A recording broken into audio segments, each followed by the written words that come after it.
Come here now, girl.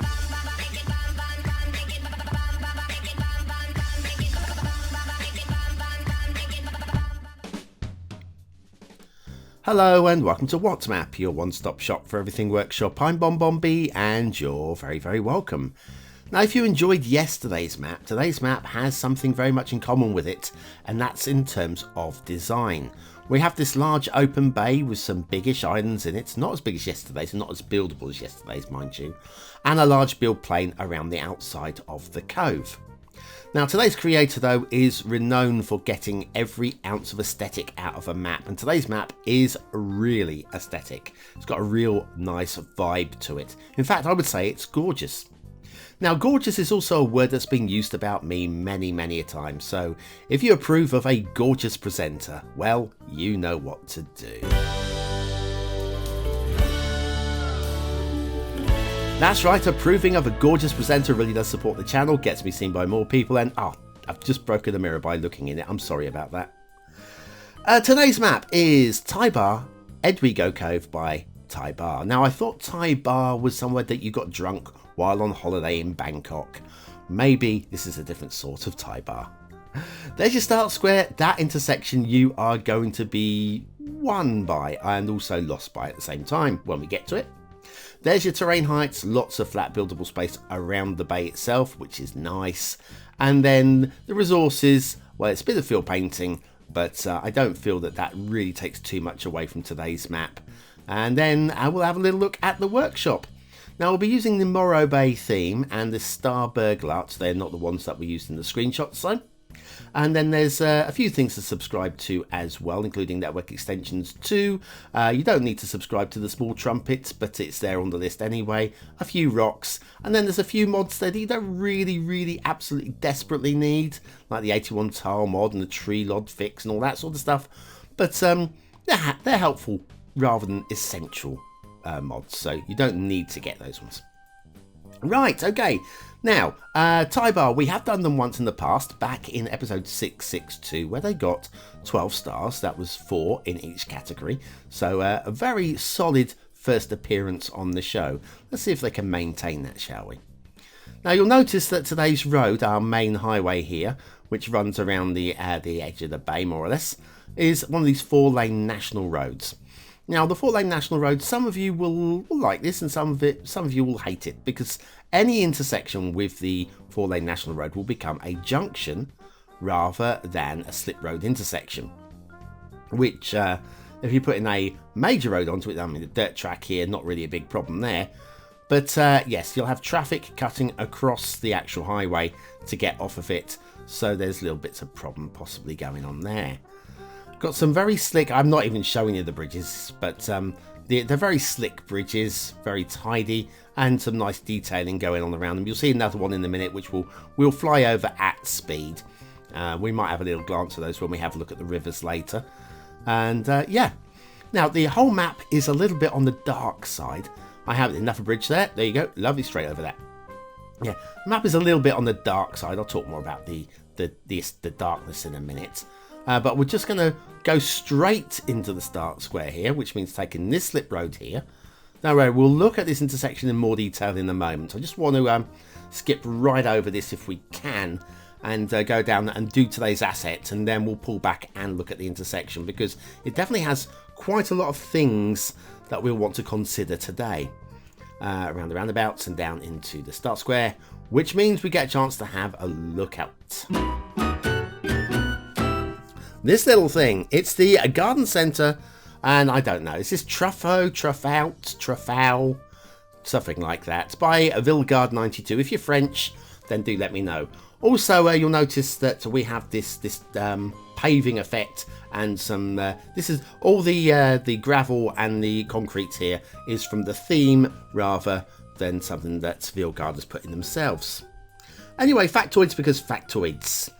On this day, November the 29th in 1924, Giacomo Puccini, the composer, was born.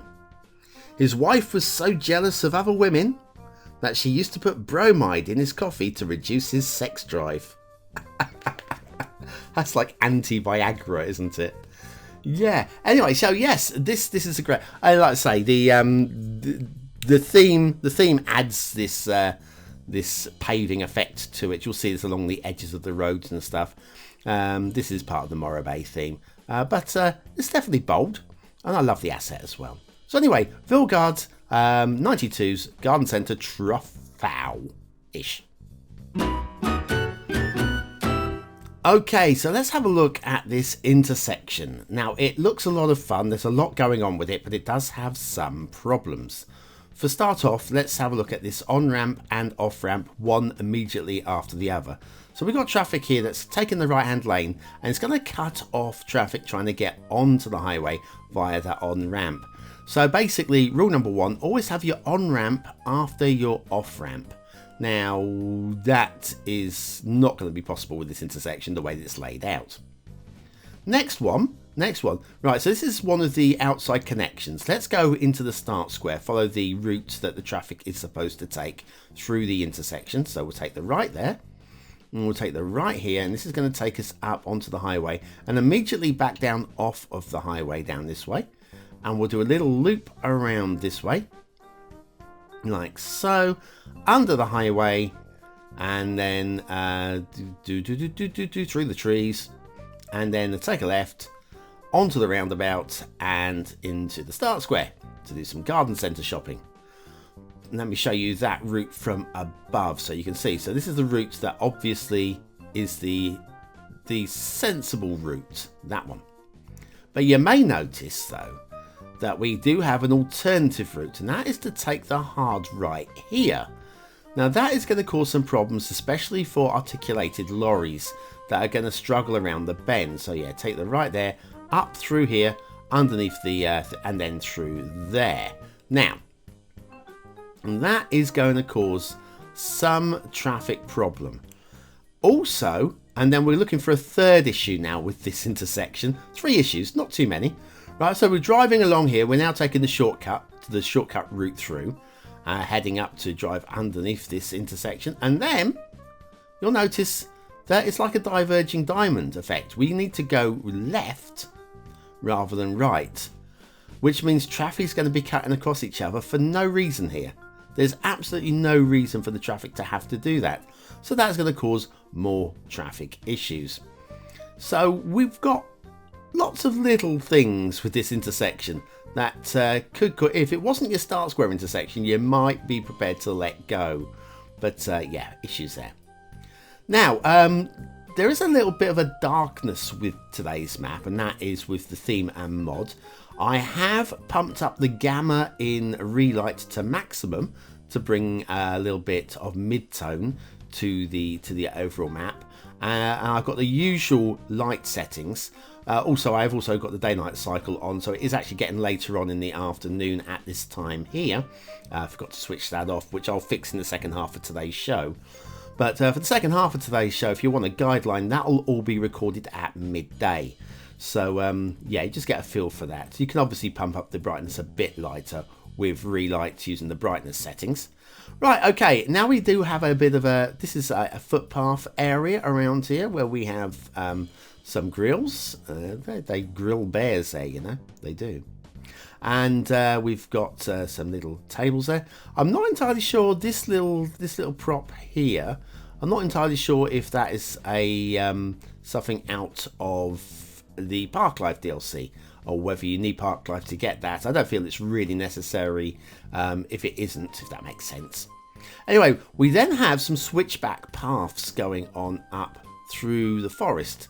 Now, footpaths don't really need switchbacks. They might meander a little bit, but I guess it's to allow for emergency vehicles to get up here, another switchback there, up into the mountains, wherever this is leading. And the answer to where is it leading is up to, ooh, it's a castle. There's your castle.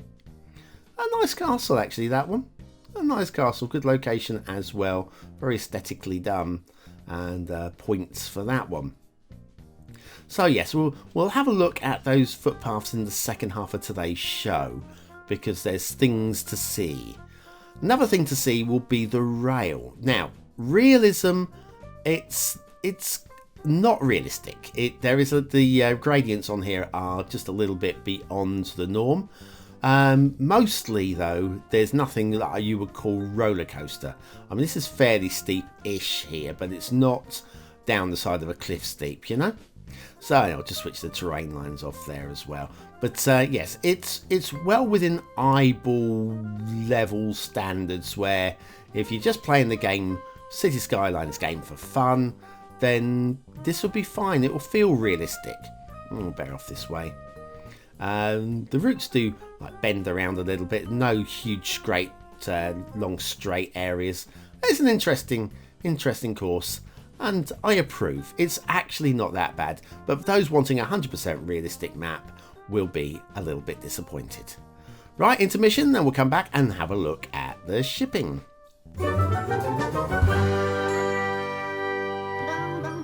Have you ever wondered why the traffic AI is so bad in this game?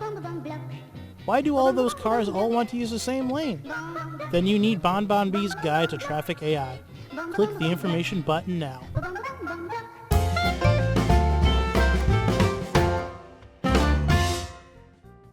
And so back to Tai'Ba, Edwigo Cove by Tai'Ba, and the shipping routes. We have this one that runs right along the edge of the map, which is well into the fog, so that's fine. And then we do have the one that then cuts into the cove, and then we have a little loop round there. Don't really need the loop round, but there's nothing wrong with it, nothing to mark the map down on there, that's fine. Water flow, we do have some rivers. They're mostly aesthetic rivers. They're very light in water flow and very nicely done, I've got to say. Well, the ones down on the floodplains and the flatland areas are very nicely done. Where you'll be drawing your water from is out in the cove, I would suggest, and there is a little bit of water flow, and it's just pretty light, but it is moving, and moving is all you really need. And with a huge cove like that, the water will disperse, and you shouldn't have too many problems with sewage. But it's not the strongest, it's not the greatest. Now we've got some very nice fields. There's a lot of trees, and I would thin out some of those hedges a little bit if it were me. I find it just a little bit too much. And then we have these very aesthetic rivers. Another thing you could say, I mean, they are very aesthetic rivers. I do love it. It's almost tropical feel to these rivers. The one thing you could say with the trees is that there's an argument for maybe another variant of the vanilla tree in there, just to add a little bit of diversity. But it's not the worst. Far from the worst. And I don't have a huge problem. As I did notice in the comments that Imi Hihuli, the acclaimed map creator Imi Hihuli, did mention that as well. So it's not just myself, but I'm quite happy with it as it is. But there's an argument for another sort of tree here. Now, putting these terrain lines on, we'll have a look at this footpath, and you'll see that it just doesn't follow the lines of the hills at all. So we're going up the hill, and then we're walking straight back down the hill, before going back up the hill, and up the hill again, before walking straight back down the hill again. There is no sense to this path at all. And this big loop back here, where you're thinking, oh, that must be. Nope. Again, we're coming, that's okay. And then we're going up the hill, a long way up the hill, before walking back down the hill again. I mean, it's not too steep. I mean, that's the sort of steepness that you'd be quite happy to take on if you're going for a walk in the hills. It just doesn't make any sense to walk all the way around there to walk up the hill. You're looking for a path, you know, the desire line path up to that castle. It just doesn't make much sense at all the way up the route. So yes, not the map's strongest point, the switchback footpath. Okay, what have we got? Let's have a look at these rivers, because the rivers are lovely and aesthetic, aren't they? Look at this one. Absolutely gorgeous. Now what I'm going to do is I'm going to find myself a nice little thumbnail spot, and I'm going to ask you what you think of this map. Is it a 1-star map? Is it a 5-star map? Is it somewhere in between? Your vote really does count. We use it at the end of the month for the Viewer's Choice Top 10. Will this be one of the top 10 maps of the month? Well, only you can decide that. What do I think? Well, I think if we just switch the fog off, we'll get a much better view of that river for the thumbnail. Okay, so aesthetically, we'll get this camera down in a moment. Right there, camera down. That's much better down there. Look, lovely. So pretty. Aesthetically, yes, it's a very pretty map. It's a very pretty map. A little bit dark. And I'm gonna go with you guys. You guys criticised my last map for it being too dark. Although my reason was it was a volcanic map. So it's going to have a lot of clouds, wasn't it? But yes, I'm going to go with... there's room for slightly a bit more with variation of trees. 4 stars for aesthetics. Detailing, on the whole, is pretty damned fine. Pretty damn fine. I just feel, again, with the trim down those hedges a little bit in the farms. I'm going 4 stars. I think it's worth the 4th star. Gameplay potential. I'm going to give this map 3. I think there are some things that you'll want to fix, and that start square intersection could cause you some problems. But other than that, it's a very playable map. It's a high 3. Tai'Ba, Edwigo Cove by Tai'Ba. Good to see it. I'm really taken by this creator, actually. I'm really taken. One of those creators I want to see more from. So don't give up your work, Tai'Ba. Don't give it up. Well, thanks for watching, for commenting, for liking, and for subscribing. Old map on the screen now if you want to check out an old map. Coming into the new month now. Not too late to get your name on that Patreon list for December. And I'll see you very, very soon for another map in the What Map series. Have a great day, and I'll see you tomorrow.